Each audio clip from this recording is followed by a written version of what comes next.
ಬುದ್ಧಿ ನಿಮ್ ನಾಟಕದ ಮಾತು ಕೇಳ್ಬೇಕು ಅಂತ ನಂಗೆ ಬಯಕೆ ಆಗ್ಬಿಟ್ಟೈತ್ ಬುದ್ಧಿ. ಇನ್ನೆಲ್ಲಿ ಆ ನಾಟಕದ ವೈಭವ? ನನಗೂ ವಯಸ್ಸಾಗೋಯ್ತಲ್ಲೋ. ಒಂದಪ ಹಂಗನ್ನಿ ಬುದ್ಧಿ. ಹೇಳ್ಬೇಕಾ? ಹೇಳ್ತೀನಿ, ಕೇಳುವಂಥವನಾಗು. ಆಂತರ್ಯದಂತರಾಳದಲ್ಲಿ ಅದೇನೋ ಅತೃಪ್ತಿ, ಅದೆಂತಹುದು ಅಶಾಂತಿ, ಅದ್ಯಾವುದು ಅನಪೇಕ್ಷಿತ ಧೈರ್ಯ.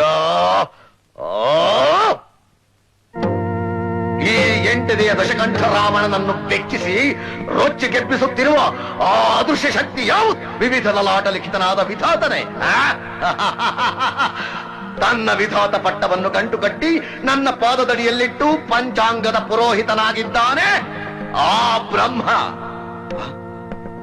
ಹಾಗಾದರೆ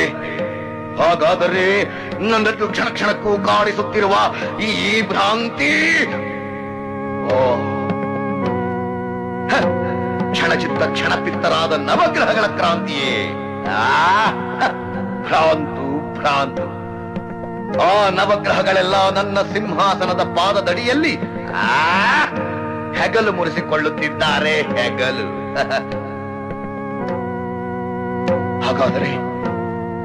ಹಾಗಾದರೆ ನನ್ನನ್ನು ನಿಮಿಷ ನಿಮಿಷಕ್ಕೂ ನಿಶ್ಶಬ್ದನನ್ನಾಗಿ ಮಾಡಿ ಗಾಢವಾಗಿ ಕಾಡುತ್ತಿರುವ ಕಾಣದ ಕೈ ಯಾವುದು? ಅದೇನು ಈ ಪ್ರಪಂಚದಲ್ಲಿ ನನಗಿಂತಲೂ ಪರಾಕ್ರಮಿಯೇ, ಪ್ರಬುದ್ಧವೇ, ಪ್ರಚಂಡವೇ?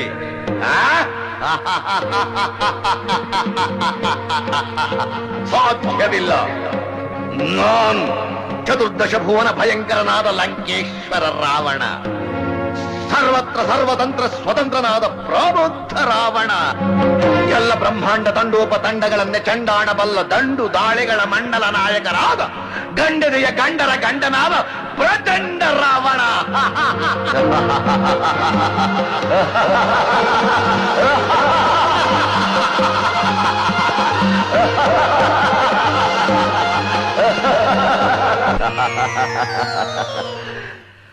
ನನ್ನ ರಾವಣನ ಪಾತ್ರ ನೋಡಿ ಇಡೀ ಪ್ರೇಕ್ಷಕ ಸಮೂಹ ಹೊಡೆದ್ರು. ನಿಮ್ಮ ನೋಡಿದ್ರ ಬುದ್ಧಿ? ನನ್ನಲ್ವೋ ಚಪ್ಪಾಳೆ. ಆ ಚಪ್ಪಾಳೆ ಸದ್ದು ಇನ್ನು ನನ್ನ ಕಿವಿಲಿ ಗುಯ್ ಗುಯ್ ಅಂತ ಗುಯ್ಗುಟ್ತಾ ಇದೆ. ಆ ಗುಂಗಿನಲ್ಲಿ ಇನ್ನೂ ಜೀವನ ಸಾಗಿಸ್ತಾ ಇದ್ದೀನಿ. ಇನ್ನೆಲ್ಲಿ ಆ ಗತಕಾಲದ ವೈಭವ?